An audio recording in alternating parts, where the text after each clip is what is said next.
आज हे निरागस आणि भोळा दिसणाऱ्या चेहऱ्याने एक नवीन कांड केले. काय कांड केले हे पाहण्यासाठी हा संपूर्ण मिनी ब्लॉग नक्की पहा.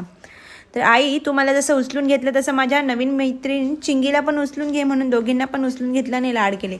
इव्हिनिंगचा चहा मस्त एन्जॉय करून रात्रीच्या जेवणाच्या मेनूमध्ये आज होता कुळथाच्या पिठाची जिलेबी म्हणजे शेंगुळे, मेथीची भाजी आणि चपाती.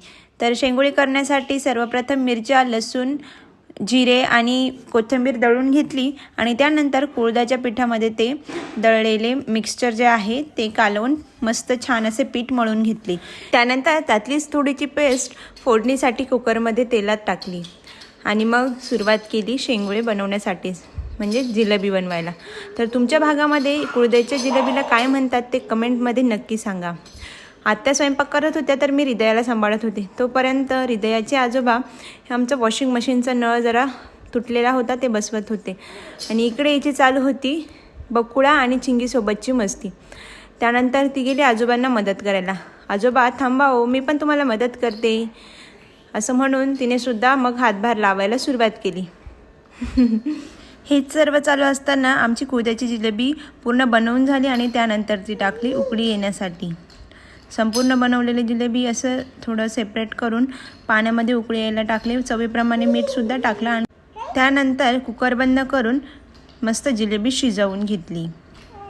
कुळथाची जिलेबी होईपर्यंत दुसरा स्वयंपाक करण्यासाठी मी काम हाती घेतले. चपात्यांचे पीठ भिजवून घेतले आणि मेथीची भाजी पाण्यामध्ये टाकली. तर म्हटलं चला हृदया काय करते बघून येऊ.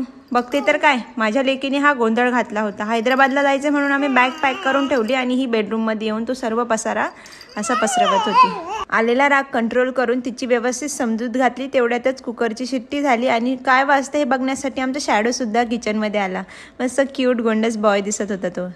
इकडे वॉशिंग मशीनचा तुटलेला जॉईंट जुगाड करून तयार केला होता आणि आता फायनल टेकची टाईम आली होती म्हणजे आणि त्यानंतर नळ निसटला म्हणून असं डोक्याला हात लावून माझी लेक प्रश्नात पडली. अरे देवा, काय झालं? दुसरीकडे आत्यांनी मस्त गिरणीमध्ये गहू दळण्यासाठी टाकले होते. मी मग चपात्या करून घेतल्या आणि साईडला भाजीसुद्धा केली.